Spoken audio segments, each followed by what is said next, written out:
How lucky am I? Because the top of Windhill Wood, we've got this wood here.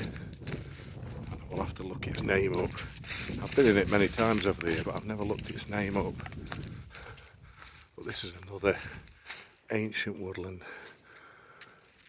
It's mainly dominated by beech, but some of the trees are so old, you can't really tell what they are.